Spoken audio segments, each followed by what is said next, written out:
প্রিয়া, এই দেখো শাড়ি নিয়ে এসেছি, পছন্দ হয়েছে? আমার জন্য শাড়ি এনেছো আর তোমার জন্য? দেখো, আমার শাড়িটা যেমন ছিঁড়ে গেছে, তোমার জামাটাও তো ছিঁড়ে গেছে। আর আমার তো বাইরে যাওয়ার জন্য শাড়ি আছে। শুধু শুধু বেকার খরচা করার কি দরকার? থাকতে চাইলে গরিব ভাবেও ভালো থাকা যায়। আমি সত্যি অনেক ভাগ্যবান যে তোমার মতন ওয়াইফ পেয়েছি। আমি বেশি কিছু তোমায় দিতে পারি না, তারপরেও এতটা সাপোর্ট করো, পাশে থাকো। আমাকে তুমি কিছু দিতে পারো না তার জন্য আক্ষেপ করো? তুমি তো আমাকে ভালো রাখার চেষ্টা করো।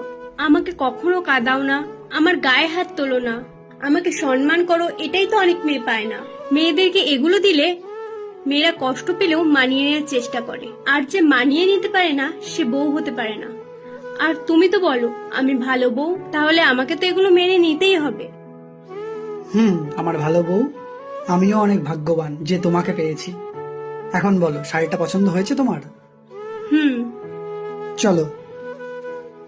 যে নারী স্বামীর ভালোবাসায় খুশি থাকতে চায় সে কখনো অর্থ সম্পদ চায় না, চায় শুধু সম্মান, ভালোবাসা, যত্ন। এটুকু পেলেই সে রানীর মতো হয়ে থাকে।